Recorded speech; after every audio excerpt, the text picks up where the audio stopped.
Madam Deputy Secretary, Madam Deputy Speaker, thank you. It's a pleasure to follow on from my honourable member from St Helens North. I think we possibly have set precedent in the House in that I'm following on from a man from South Armagh. I myself am a girl from South Armagh, having moved to South Belfast, the constituency I represent, when I was 18 years of age. I certainly don't agree with the honourable member on many things, and I know that we do agree on some things. And I know that across my constituency I have been contacted by many scores of people who feel as strongly as he does in relation to those matters.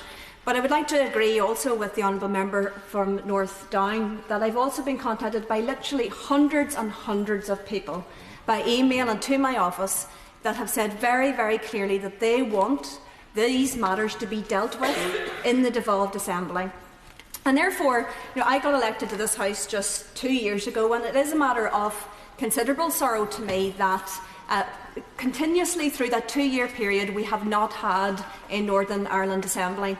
Like some of the other honourable members who have spoken across this House, I am a very strong devolutionist. I believe very, very firmly that the laws and the policies that impact most on people's lives should be made as close as possible to the people. And that means that the many issues which are devolved should be made by the Northern Ireland Assembly. We are now 2.5 years with no government in Northern Ireland. I have stood many times in this House and indicated my sorrow. I welcome that these things are necessities, they have to be brought forward, but I have welcomed those in sorrow because we do not want to be here. It is not desirable either to have this type of legislation passed by this House, nor is it desirable, and we've made this clear, it is not desirable to have direct rule. But what is not sustainable, what is not fair and what is not right is that decisions continue not to be made in Northern Ireland, and those are the decisions that impact so fundamentally in relation to people's everyday lives. We've heard the Secretary of State outline about the process underway, and perhaps for some listening to this debate it sounds a little as if this has guillotined that process, that this is the end of that process and there's now a further extension until October. I do not believe that to be the case. The DUP have entered into this current talks process in good faith. We will continue to work hard because we want to get Stormont back up and working. That is the objective that we entered into these talks, and that is the aim that we have. However, I will say to everybody across this House that we are very, very clear that whatever agreement that comes out of that process must be fair and sensible. When we look back over the decades in Northern Ireland, the only type of agreement that has ever worked is one that has commanded the broad consensus and agreement across the communities. That is what we are trying to achieve. And one thing that we will not accept is a bad deal for the people of Northern Ireland. And what's happening at the minute, and I have to say I will challenge the Shadow Secretary of State and the Shadow front bench on this matter. It is not that everybody is to blame. All parties in Northern Ireland are willing to go back to work, to get in there, to form an executive and to govern for the people of Northern Ireland and to deliver for the people of Northern Ireland. There is one thing that's stopping that. Sinn Fein collapsed the Assembly and are refusing to go back in until they get a stand-alone Irish Language Act. That is the barrier. It's one party who is putting up that barrier. So we need to be very, very clear about that. And the reality is, as we go forward, that is not sustainable. That is why we are also working incredibly hard in this talks process to address these issues of sustainability. Because this idea that any single party can take a particular issue, throw a tantrum and say, I am not going back into the government. Nobody in Northern Ireland will have things decided on health, on education, on childcare, on infrastructure in our economy until we get exactly what we want. That is completely unfair. It cannot be allowed to continue, and Sinn Féin need to stop the silliness and get back into government. My honourable... And would she accept that if, for the convenience of people in Northern Ireland, we were to give into that, then in future months, when another impasse is reached, or when Sinn Féin have another thing that they want, They could use exactly the same tactic, bring the Assembly down, and you'd have continually an Assembly which would be held to the blackmail of people who have no conscience about hurting the population. I thank my right honourable friend for that contribution. Absolutely, because I worked very closely with government over the course of the last 10 years of devolution, since 2007, and we had to get through some very, very difficult issues, really challenging issues, bad behaviour by a number of parties, including Sinn Fein, and what they were implicated in. And yet we tried to keep the show on the road. We tried to keep the institutions up and going. It was not the DUP that collapsed these institutions. We were prepared to sit down and talk, and we still are. My right honourable friend from North Belfast has outlined the proposition that we put forward, an absolutely reasonable proposition, which is get back into government now. But we will set the parameters around that to ensure confidence to you that we will genuinely and in good faith engage in the issues that you want to talk about. And if you feel that we are not doing that, we are prepared at this stage to put in place a mechanism that you can then collapse the Assembly. So there's no risks for them to get back into the Assembly under that arrangement. We proposed that. My party leader had barely sat down from the speech before Sinn Féin had issued a press release rejecting that completely. If they want to see change, there is a way to do it that actually delivers for the people of Northern Ireland. People are angry. People are frustrated because people want to see basic services delivered by the people they elected to deliver them. I want to touch very, very briefly on a number of those issues because, of course, over the duration of these types of debates, there have been a small number of issues that are repeatedly raised and repeatedly discussed. And I know that those issues are incredibly important to people. But day in and day out in my constituency surgery and to me, and I know that this is the same for my honourable friends and colleagues, that day after day there are a number of issues that are continuously raised. And I want to touch on some of those. Before I do also want to make absolutely clear that we need to be realistic. I hear all of the time from people across Northern Ireland that only if there was an Assembly I wouldn't be sitting on this waiting list. Only if there was an Assembly I would have this, I would have, and the government would be doing. Of course, governments will still have constraints. I am not naive. I don't believe that if the Northern Ireland Assembly is restored in the morning, that suddenly all of these issues are going to disappear. And we need to be very careful about the expectation that we give people about that. But what it does mean, if the Assembly is restored, is that there are people there to make the decisions, that the people of Northern Ireland can approach their elected representatives and make their case, that the policies can be scrutinised by the Northern Ireland Assembly and the committees, that we can get policy development, and really importantly, because what this bill does not do is give the capability to bring forward a range of legislative proposals that are required. And those things cannot be done by civil servants at the moment under the terms of this bill, an extended bill. First of all, before I go into a little bit of detail about some of those policy areas, I want to pay tribute to the many civil servants who are operating under incredibly difficult circumstances.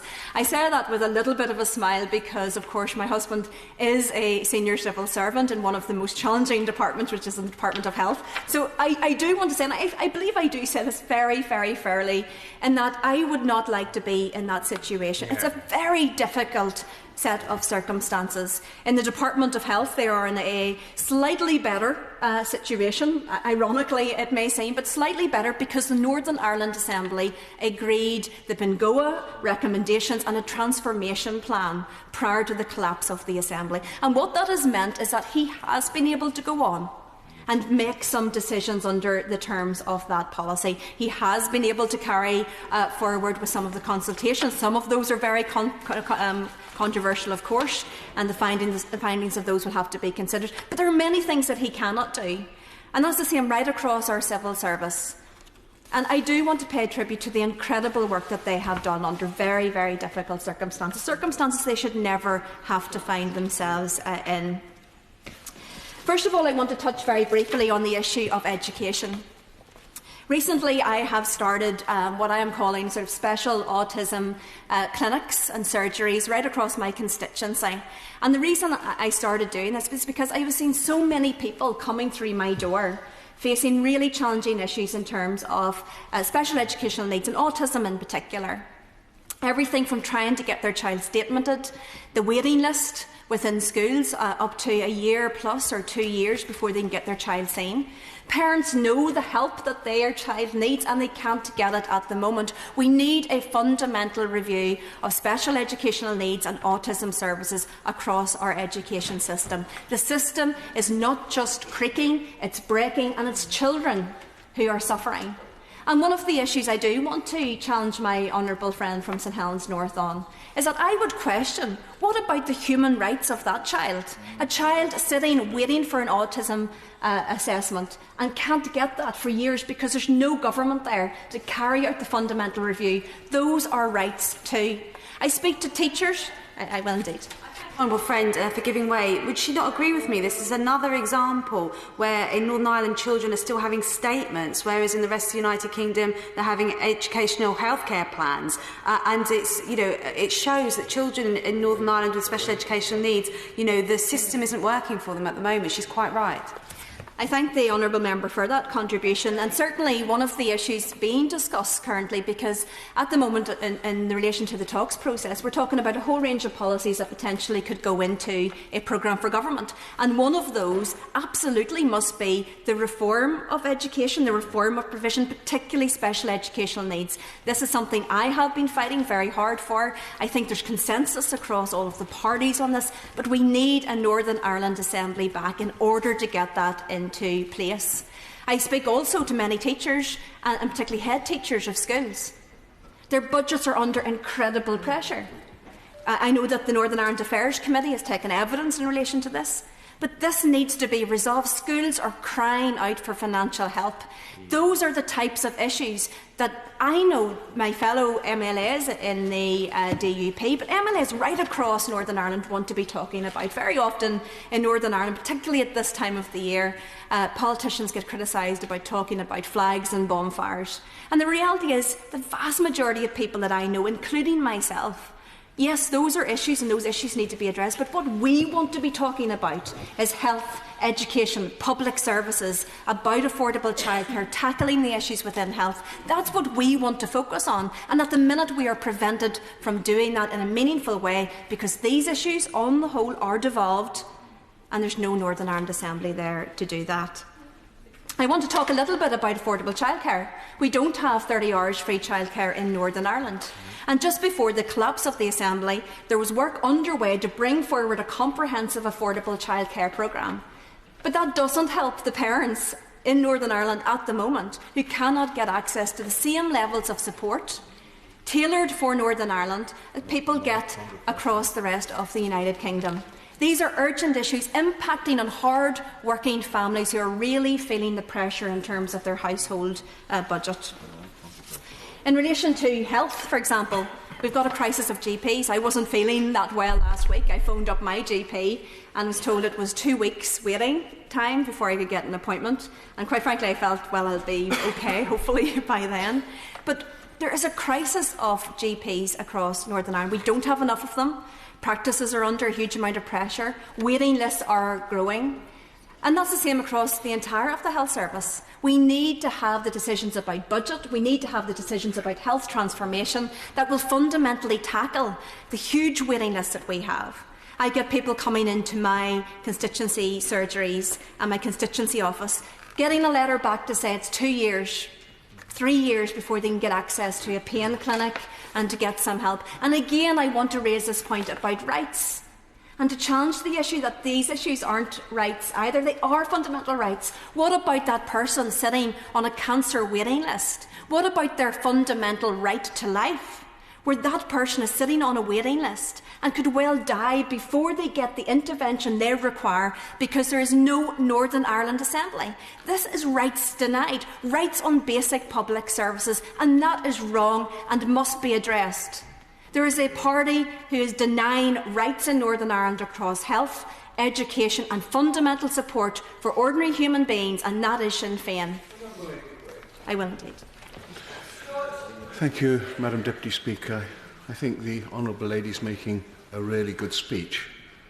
My question really to the Honourable Lady is, what pressure is building up in Sinn Fein MLA areas? Because all the problems the Honourable Lady is outlining, they must be replicated there. So what sort of pressure is happening on Sinn Fein MLAs from their own constituents? Because it must be just as powerful as that is happening in South Belfast. I thank the honourable member for that contribution, and of course I don't see what happens within Sinn Féin constituency offices, but I can only imagine that issues of health and education, of poverty and the need for help, the need for basic public services, of course that is the same right across the community. It doesn't matter whether you're Protestant, Catholic, Nationalist, Unionist, new incomer, an ethnic minority, the needs are the same. Everybody is suffering in terms of this decision by Sinn Féin to continue to refuse to allow the Northern Ireland Assembly to be restored. So I hope that they are hearing that, and hearing that message loud and clear to say, come to the table, come to a sensible and fair agreement, and get Stormont back up and working for the people of Northern Ireland. There are a couple of other things I want to touch on. I don't want to speak for too long, though, so I'll very, very quickly go through them because there are some key pressure points. I want to raise the benefits social security mitigation package. All of the political parties have heard representations in relation to this. We put in place a number of mitigations in terms of welfare reform. The Northern Ireland Assembly agreed that the Northern Ireland Assembly and budget would pay for that. But if a decision is not made on that, upwards of 40,000 people will have bills coming through their doors or much needed help withdrawn because that legislation, and it does require legislation, so it can't be done under the terms of this bill by the permanent secretaries. So if that legislation is not passed by September, then 40,000 plus people will be considerably worse off. This is a real issue impacting on real people in need. I want to raise some of the other issues mentioned. The victims of the historical institutional abuse inquiry. I was very much involved in the setting up of the historical institutional abuse inquiry. I sat on the project board along with Sinn Féin when we worked on the legislation. I sat on the project board with Sinn Féin whenever we looked at the implementation. And one of the things that we decided to do, because we looked at inquiries right across the world, and one of the things that we decided to do was to put a date in the legislation for that inquiry to report. Now, we did that because we didn't want this inquiry to roll forward for years and years. We built in flexibility that the chair of the inquiry could come back and request more time.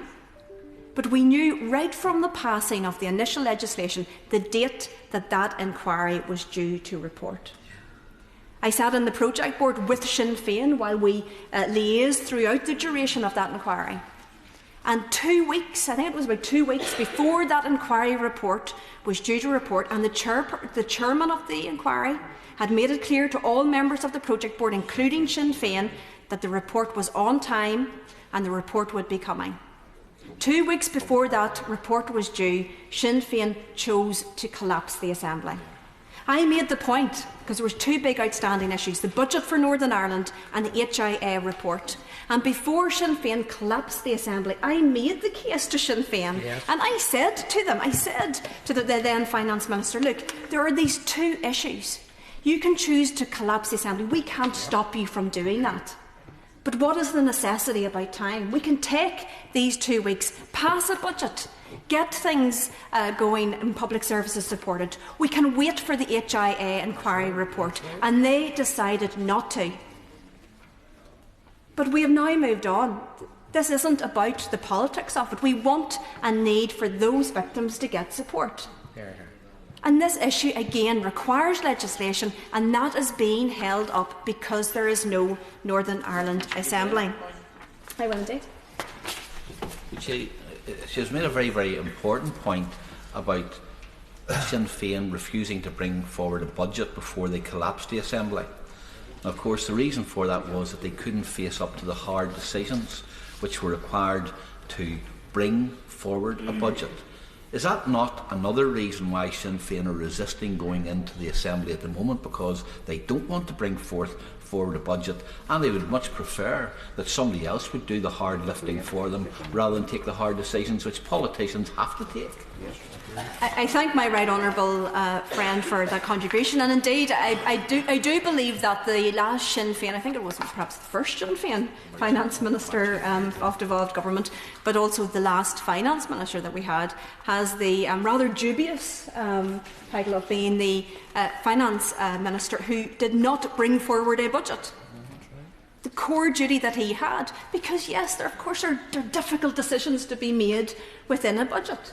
And I think there are serious questions to ask as to why he did not hit the deadlines for that and did not bring forward those proposals. But there are many, many other issues I could reference. Everything from the High Street Fund, which we don't have in Northern Ireland, and that money comes into our budget as what's referred to as a non-ring-fenced or unapothecated burn consequential. We can't force permanent secretaries to donate or dedicate that money for that cause. Projects like Streets Ahead, projects for our economy. I want to mention as well, very briefly, the victims' pension, because this has been an issue associated with legacy. I met just over the course of the last week with the Victims Commissioner and many victims who were horrendously injured during the Troubles. And those victims are now getting older. They've got particular issues. Their finances, they don't have work-related pensions because they couldn't get access to the workplace, and they need this help and support.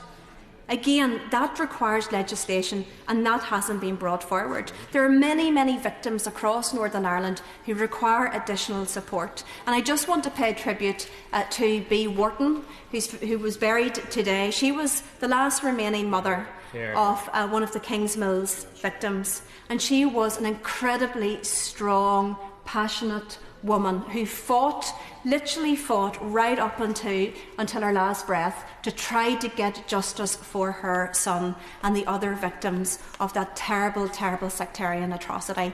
And I do want to pay tribute to her and her family at this very, very difficult time. She was in her early 90s when she passed away, and she fought every day of her life for justice, but justice was denied. So victims and survivors do need that support. And in conclusion, can I say that, in the DUP, we care passionately about Northern Ireland. We care passionately about the future of Northern Ireland. We want Northern Ireland to strive, to thrive. We want our young people to have an incredible future, a future with good jobs and a strong economy where people are happy and healthy. The best way to do that is to get back to work. Sinn Féin can do that tomorrow morning. Drop the silliness, get back to work. Let's talk about these issues while we deliver basic public services for the people of Northern Ireland. That's what the people of Northern Ireland want. That's what the people of Northern Ireland deserve. Ivan Lewis.